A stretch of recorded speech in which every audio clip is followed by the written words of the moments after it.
Hello there everybody, and welcome to my Season 12 Challenger Wukong guide.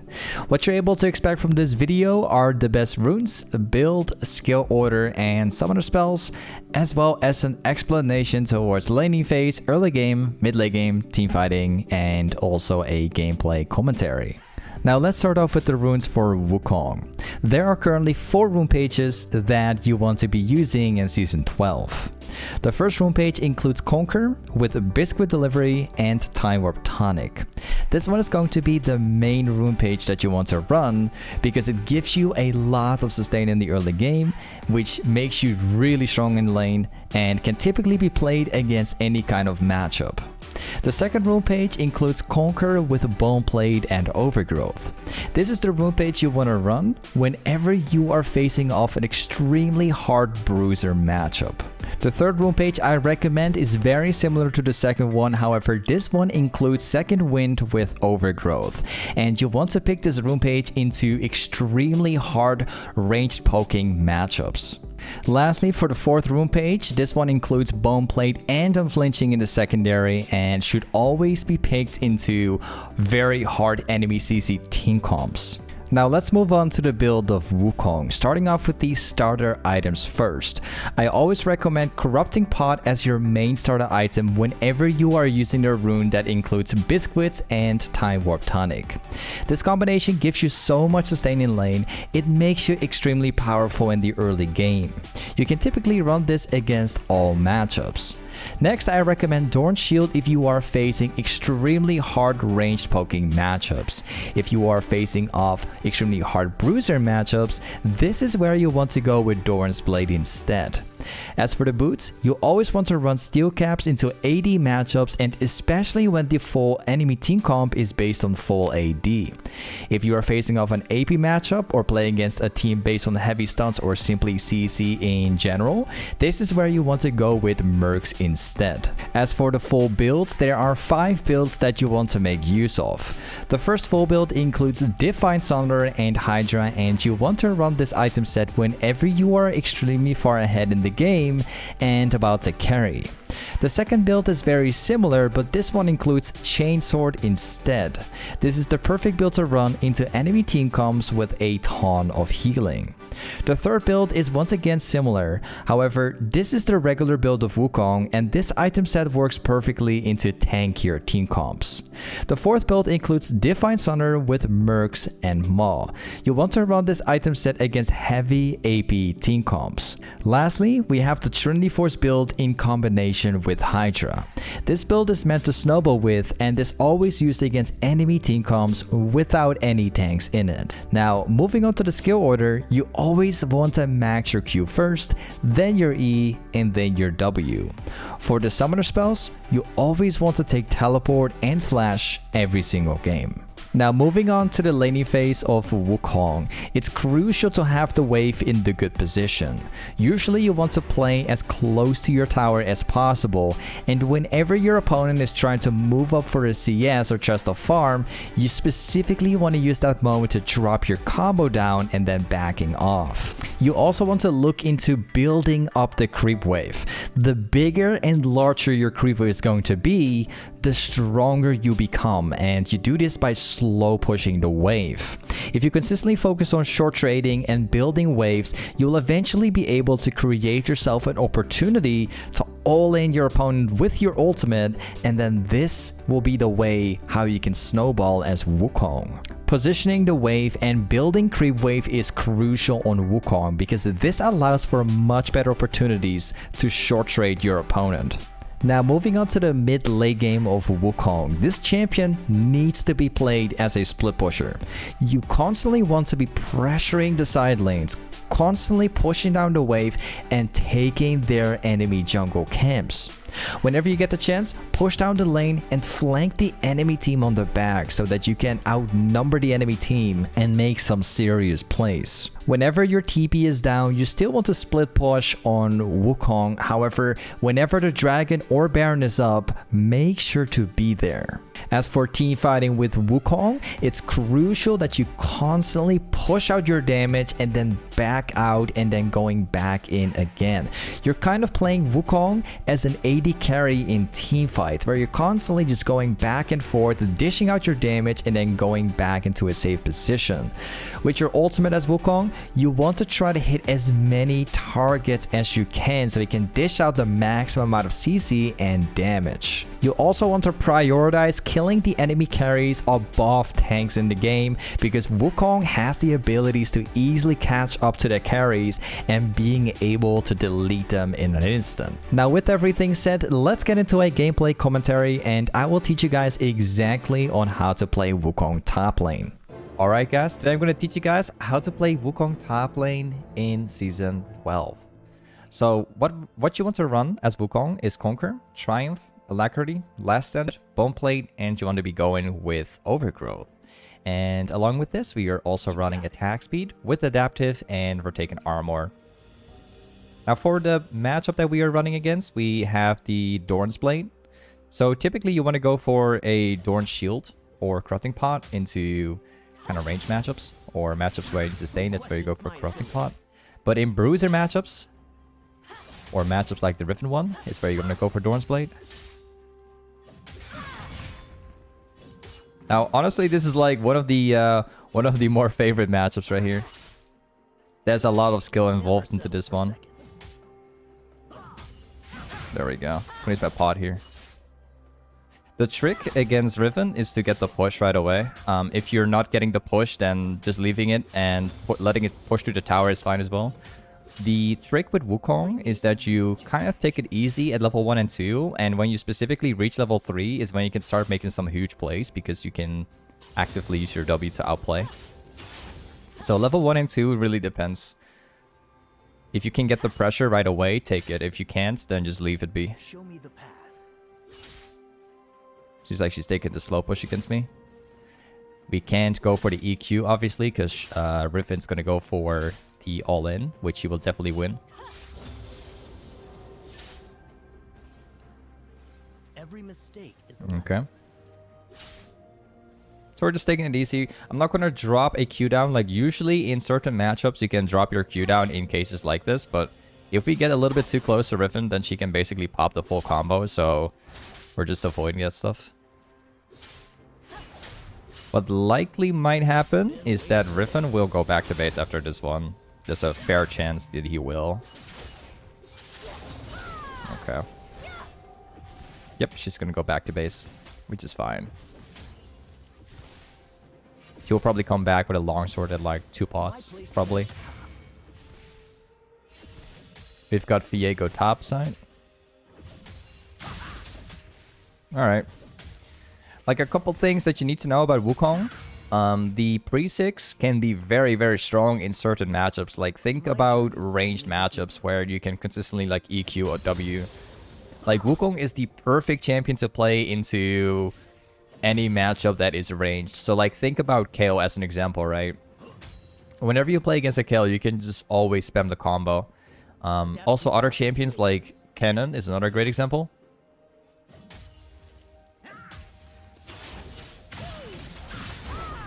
Use my W there. It's going to continue autoing me. There we go. And we got him. So, the reason why we won so hard here, despite Riven having a longsword, is because Riven went for like an all-in against me in the middle, in the center of my wave. And so I used that to my advantage right here. And that's why we kind of like out-damaged her. Riven also has very high cooldowns in the early game. I mean, I know all about that stuff because we main Riven, so... But yeah, she has some high cooldowns early game, depending on like how you approach, you know, what runes you're taking and stuff. Apparently this Riven is going with Resolve, so she doesn't have like short cooldowns at all. Let's go for this one. I'm gonna TP this one. So for the build this game, we're definitely going to go with the Divine Sunner build, because there is a high chance the enemy team is going to build super tanky with their champs.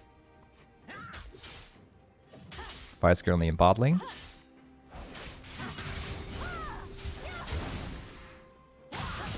Okay, we just keep going. Drop the Q down, back off. I want to freeze this down here so that we can force this Riven to stay. And like deny here some of the CS. And now we wait down here. Bring me a real challenge. Let me just quickly check something up real quick. See if that's alright. Okay, cool.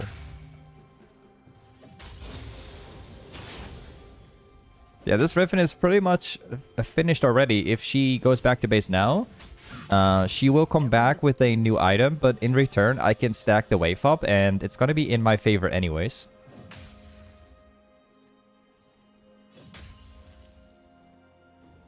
We know where Vi is because she's shown up in bot lane for a tiny second.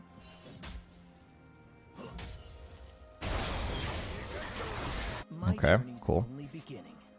Riven's getting new items. Also, Vi might be coming topside.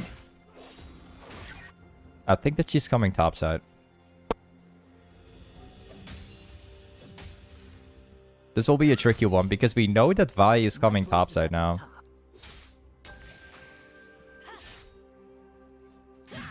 Wait a second.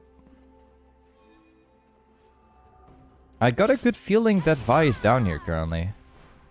But a good feeling, but she used her stun, so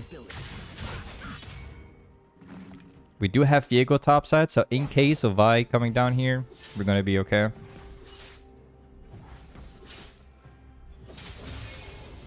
Now we have to be very careful because Riven has the ultimate. Adapt to all situations. Go for the Q right here. The long range Qs are pretty strong. This will be the tricky part. Apparently we're getting Katarina topside. Good thing. Alright, I'm ready and set. I don't have my E, unfortunately.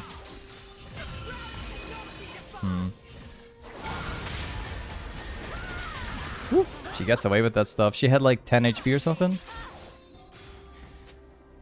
That kind of sucks. I actually pinged for my E right here because it was like 3 seconds, but Katarina like already went in, so I couldn't actually do anything. If she went to wait like 3 seconds, we would have actually killed Riven right here. That's pretty sad. I wanted to like I wanted to mix in my auto in between my ultimate right here, and we would have definitely like pulled a lot more damage if we did. But I was also worried at the same time, if I touch Riven right here and she stuns me under tower, the tower is gonna, it's gonna focus me and I will die to it. So I had to like pop my ultimate first, without mixing my R in between. I mean my auto attack. That was kind of the unfortunate thing.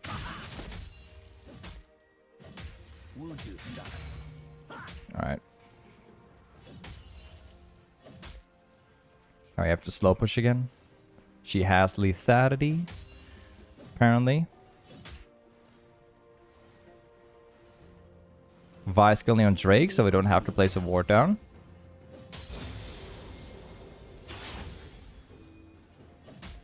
I just maintain the slow push. She will probably get her ultimate back soon.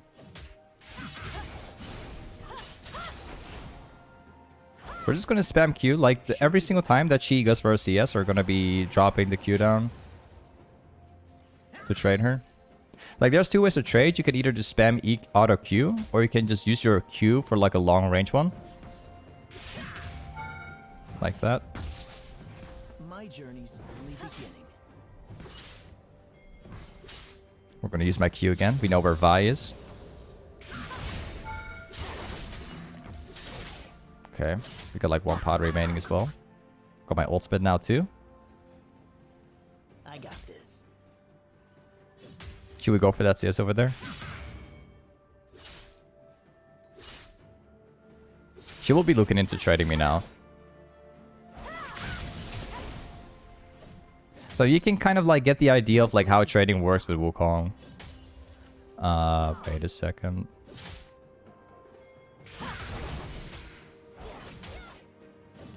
Okay, now we place a ward down over here. Who questions my ability? I hope that Viego's gonna come topside, because we can actually dive this Riven like under tower right now. Okay, apparently we're getting Katarina top set. That's fine too. Like, this is kind of the place where you want everything to be. Like, the wave is stacking now, and we're also getting a gank by Viego. I don't think that Viego understands, like, what we are supposed to do here, because he's standing, like, under the base. I mean, in the brush. Got him. I wanted to use my W and, like, do, like, 2 Qs, but I did a different combo in the end, because that one, I want to approach it differently. I didn't want to be tanking the tower, so I simply push it, and then we go back afterwards. I want to make sure, like, I can get, like, another plate, though. Okay. Sure. You got it. Interesting build from the Riven, actually. Wait a second. I want to TP bot lane now, but the wave in top is also getting pushed, and if I leave my lane the way it is now, then she will get an advantage from the plates, and I don't want to give that stuff, so.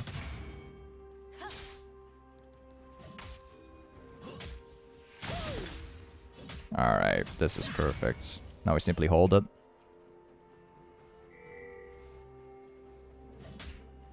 Been waiting for this. Viego's down here trying to fight, so let's see if we can fix that stuff. Riven's also on the way, so I must move here. If he could force this one, that would be great. Okay. Get like another assist from this. And at the same time, we've got the wave in a pretty good spot because, like, it's still getting pushed in towards me, which means that Riven lost, like, even more now. Now we can also decide to, like, start, like, stacking the wave into Riven again. Okay, cancel that out.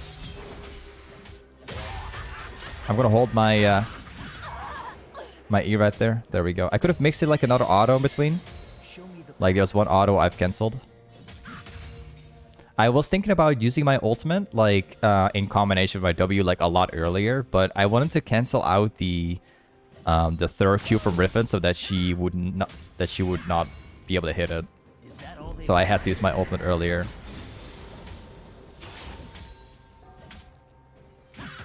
Alright, let's get some plates.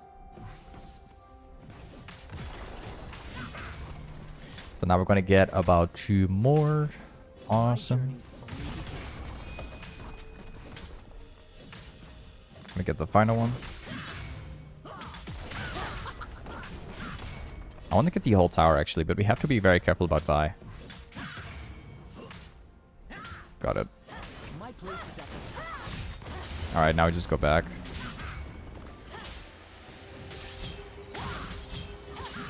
Thank you, appreciate it.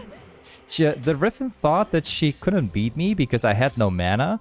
But, like, what people tend to forget about Wukong is that the Q in itself is already doing, like, a lot of damage. And especially if you hit your E and you get the attack speed buff from it, you can basically just crush your opponent with just a bunch of autos. Alright, let's go back. They got a full 80 team comp, so we're gonna go for steel caps. But we also want to go for a snowbally build as well, so what we're gonna do is simply go for Death Sense now. And afterwards, let me go for that one. Afterwards, we go for Starrick's Gauge, so we can have a good 1v1, but also team fighting. Like, having Wukong with a Starrick's Gauge is very, very crucial, guys.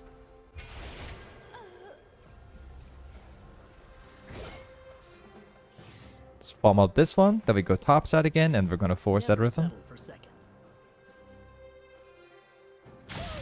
Push this in. Justice down here.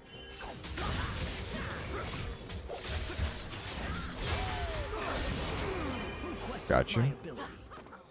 Was not, you know, necessarily needed that much. It was decent though. I'll have my ultimate back in like 70. I think Riven's coming down here currently. Show me the path. Alright, cool. Now we move up to these camps over here.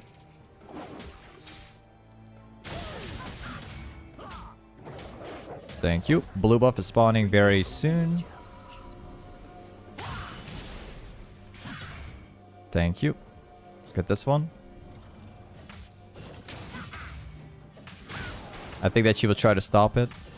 I think. Oh! Yeah, like Vi smited that one. I didn't even see Vi though. Super strange. I didn't even see her. So apparently she used to smite like across the wall, I think. Which is really strange because I've been dragging it, or I just haven't seen her like walking inside the bush. I'm assuming that's what it is. Whatever.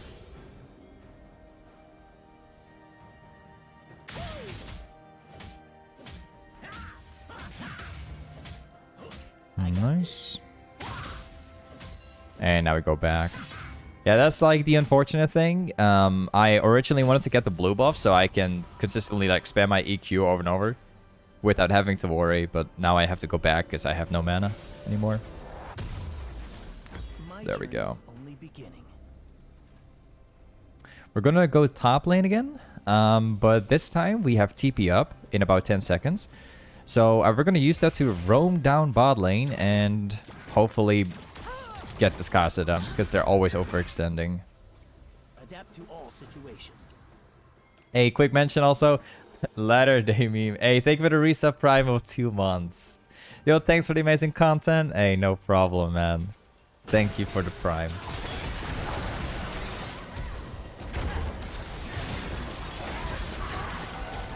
My team shouldn't be struggling though. They should be winning this one. Nice.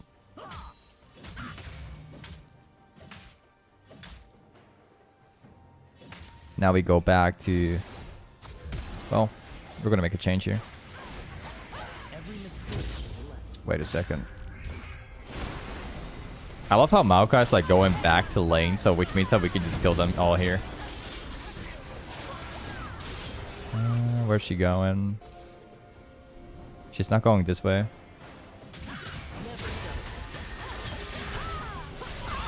Okay, I've got like my half an ultimate remaining. Okay, whatever.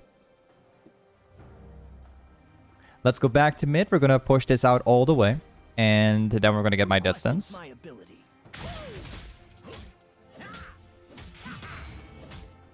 Personally, for this game, I'm also thinking about just going for the regular, like, full AD/armor build so I can counter their full team comp, considering they're, like, full AD this game. It's gonna make it very easy. So what I'm gonna do is just go for Death Stance, and then go for Sterix Gage, but also a Guardian's Angel. Wait a second. Hello there, Banmac. Hey, thank you for the subprime. Welcome to the sub family, Banmac. Thank you for that one. Well, I'm not going to chase down a Yasuo. Good luck. I'm not going to chase that down.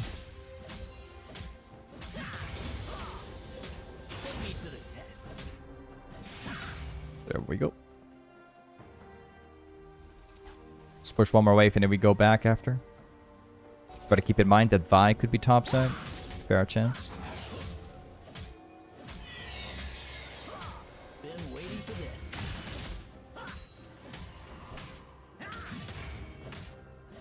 Nice. Alright, let's go back to base. So now we got Death Stance, and Sterix Gage should be the solution to pretty much everything now. My place is at the top. And there we go. Pretty much all we have to do is just go mid lane with like the 5-man team, and then we just push this out and we just rotate towards the objectives, and that should be good enough.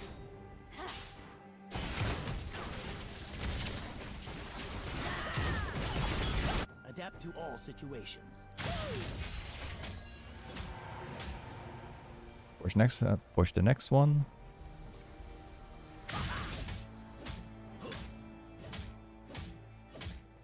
Alright, cool.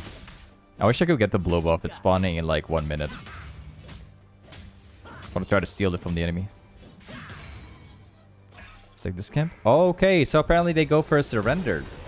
Either way, thank you so much for watching today's, Wukong video. And with that being said, I will see you in the next one. Peace.